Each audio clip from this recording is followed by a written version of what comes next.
না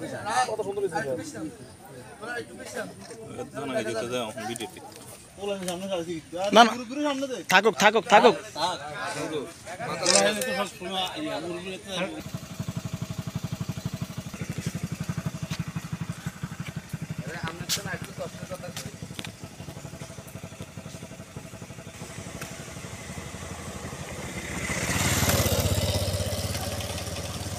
আমরা এখন যে রাস্তা অবস্থান করতেছি, যে রাস্তা সংস্কারের দাবিতে আমরা আজকে মানববন্ধনে সবাই একত্রিত হচ্ছি, এই রাস্তাটা আমাদের এই অঞ্চলে চলাচলের জন্য একটা উল্লেখযোগ্য রাস্তা।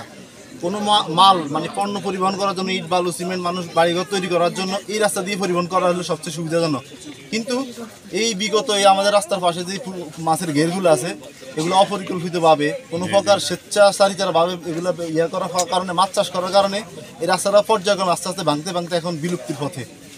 তো এই অঞ্চলের মানুষ যে উন্নয়নের যে একটা বিষয় আছে, মানুষের ঘর বাড়ি যেগুলো, এগুলো করা অনেকেই সাধ্য থাকলেও এখন এই পরিবহন খরচের কারণে মানুষ এখন অনেকেই করতে পারতেছে না। এবং বিগত সময় অনেক বিয়ে শাদীর আত্মীয় স্বজন করার জন্য মানুষ যখন এই দিক দিয়ে আসে, তখন এই অনুন্নত রাস্তাঘাটের এই অবস্থা দেখে আমাদের আশেপাশে যে রাস্তাগুলো, মানে আমাদের এই এলাকা আসার জন্য আশেপাশে যে রাস্তাগুলো আছে সবগুলো রাস্তায় ঝুঁকিপূর্ণ। তো এই রাস্তাটার অবস্থা সবচেয়ে বেশি খারাপ। তো এই কারণে মানুষ উন্নত এলাকা থেকে বা ভালো, যাদের পরিবেশ একটু ভালো, তারা যখন এই এলাকায় আত্মীয়তা করতে আসে, তারা দেখা গেছে এইসব পরিবেশের কারণে তারা অনেকেই ফিরে যায়।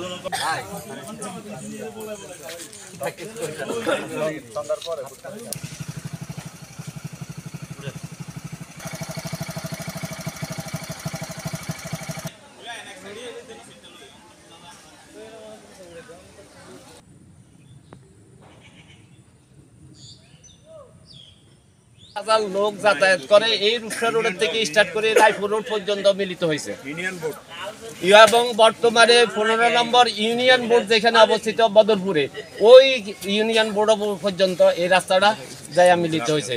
যে রাস্তা দিয়ে প্রায় হাজার হাজার ছাত্র ছাত্রী ফরিদগঞ্জ ডিগ্রি কলেজ থেকে আরম্ভ করে ফরিদগঞ্জ এয়ার হাই স্কুল, চাঁদপুর কলেজ থেকে আরম্ভ করে রূপসা আহমদিয়া হাই স্কুল থেকে আরম্ভ করে অনেক ছাত্র ছাত্রী যাতায়াত করে।